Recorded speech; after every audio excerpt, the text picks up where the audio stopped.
ಹಾಗೆ ಹರ್ಷೋದ್ಗಾರವನ್ನೆಬ್ಬಿಸುವಾಗ ನಿಮ್ಮ ಜನ್ಮ ನನ್ನ ಕಣ್ಣು ಮುಂದೆ ಬರ್ತದೆ ಸ್ವಾಮಿ. ಕೃಷ್ಣದ್ವೈಪಾಯನ ಮುನಿಗಳು ಗಿಳಿಯ ರೂಪದಲ್ಲಿ ಬಂದಿರುವಂತಹ ಘೃತಾಚಿಯನ್ನು ಅಪ್ಪಣೆಯನ್ನು ಸೇರಿದಾಗ ಹುಟ್ಟಿದ ಮಗ ನೀವು ಶುಕಮುನಿಗಳು ಮಹಾಯೋಗಿಗಳು, ಜೀವನದಲ್ಲಿ 16 ವರ್ಷ ಷೋಡಶಗಳ ಪೂರ್ಣರಾಗಿ ಬದುಕಿದವರು ಮಹಾತತ್ವಜ್ಞಾನಿಗಳು. ಏನು ಬಂದಿರಿ ನೊಂದೆಯ ನೃಪ ಸಾವು ಬಂತೆಂದಿಂದು ಪರಮಾರ್ಥವನು ತಿಳಿಗೆ ಗೌಧಿನಿಯ ಮಾಯಾ ವಿಲಾಸವ ಮೀರಿ ಯೋಚಿಸುತ್ತ ಜೀವನಿಂಗಿಗದೊಳಗೆ ಬಲುತೆರ ನೋವು ನಲಿವುಗಳಿವುದು ಸಗಜವು ಭಾವ ಶುದ್ಧಿಯ ತಳೆದು ಧ್ಯೇಯಗಳು ಬಂದ ಬಿಡಲರಿವೆ ನೊಂದೆಯ ನೃಪ ಸಾವು ಬಂತೆಂದು ಅಯ್ಯ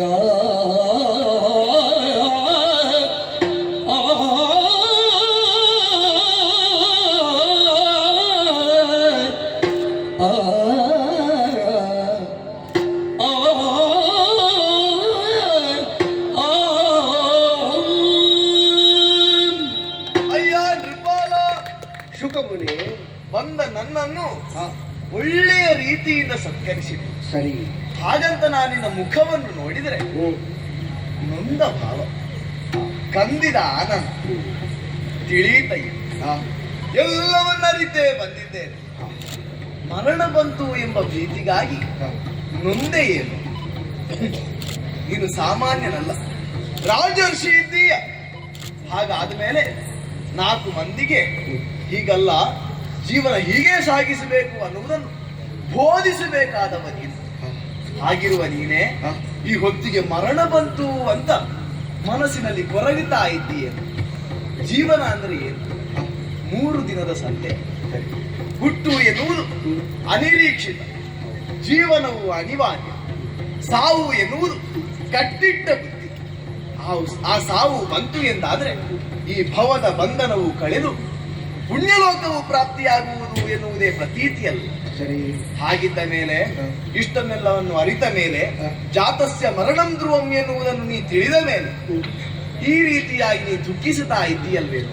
ಏನೋ ಪ್ರಭು, ಮರಣ ಸಹಿತವಾಗಿರುವಂತಹ ಈ ಸಮರ ಭೂಮಿಯಲ್ಲಿ ಅರ್ಥಾತ್ ನಮ್ಮ ಅಜ್ಜನಿಗೆ ಒಂದು ಹೆಸರಂತೆ, ಯುಧಿಷ್ಠಿರ.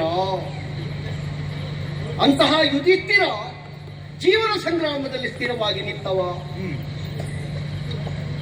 ಅಂತಹ ಸ್ಥಿರತೆಯನ್ನು ಕಾಯ್ದುಕೊಳ್ಳುವುದಕ್ಕೆ ನನಗಾಗ್ತದೋ ಇಲ್ವೋ ಅಂತ ಒಂದು ಅನುಮಾನ. ಯಾಕೆ ನನಗೆ ಒಂದೇ ಒಂದು ಆಶೆ, ಏನ?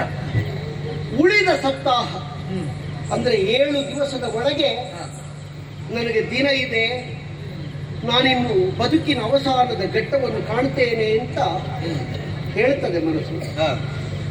ಆ ದಿನದ ಅವಧಿಯಲ್ಲಿ ಏನಾದರೂ ಒಳ್ಳೆತನದಲ್ಲಿ ನನ್ನನ್ನು ತೊಡಗಿಸಿಕೊಳ್ಳೋಣ, ಮಹಾವಿಶೇಷದಲ್ಲಿ ಸಕ್ರಿಯನಾಗುವಂತೆ ನಾನು ಸಜ್ಜಾಗೋಣ. ಹೀಗೆ ನನ್ನ ಮನಸ್ಸು ಹಂಬಲಿಸ್ತಾ ಇದೆ.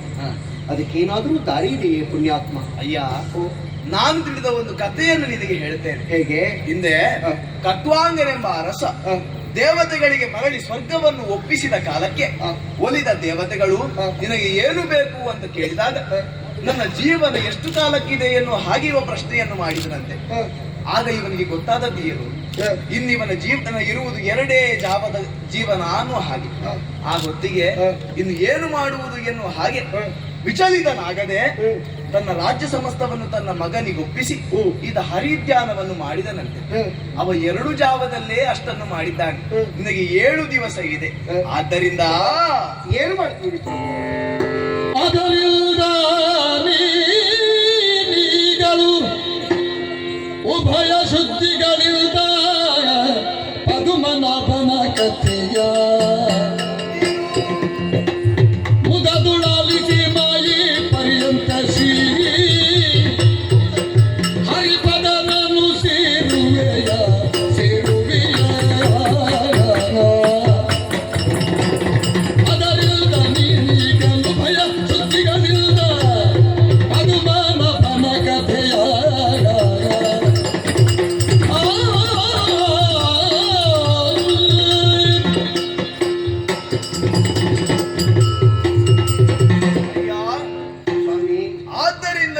ಈಗ ಉಭಯ ಶುದ್ಧಿಗಳಿಂದ ಹೇಳಿದ್ರೆ ಮಾನಸಿಕ ಶುದ್ಧಿಯೂ ಬೇಕು, ಹಾಗೆ ದೈಹಿಕ ಶುದ್ಧಿಯೂ ಬೇಕು. ಇವೆರಡುಗಳನ್ನು ಕೂಡಿಕೊಂಡು ನೀನು ಭಾಗವತ ಪ್ರವಚನವನ್ನು ಕೇಳಬೇಕು. ನನ್ನ ಅಯ್ಯನಿಂದಲೇ ನಾನು ಆರ್ಜಿಸಿದೆ. ಈ ಹೊತ್ತಿಗೆ 7 ದಿವಸದ ಭಾಗವತ ಪ್ರವಚನವನ್ನು ನಿನಗೆ ನಾನು ಮಾಡುತ್ತೇನೆ. ಆ ಮೂಲಕವಾಗಿ ಹರಿಧ್ಯಾನದಲ್ಲೇ ನಿನ್ನ ಮನಸ್ಸನ್ನು ನೀನು ಮಗ್ನವಾಗಿರಿಸಿಕೊಳ್ಳಬೇಕು. ಹರಿಧ್ಯಾನದಲ್ಲೇ ಇರುವಾಗ ನಿನ್ನ ಪ್ರಾಣ ಹೋಯಿತು ಅಂದಾದರೂ ಕೂಡ ಹರಿಪದಕ್ಕೆ ಸಮರ್ಪಣೆಯಾಗುತ್ತದೆ. ನಿಜವರು ಭಗವದ್ ಧ್ಯಾನ, ಭಾಗವತ ಸಪ್ತಾಹ ಹೀಗೆ ಬಾ.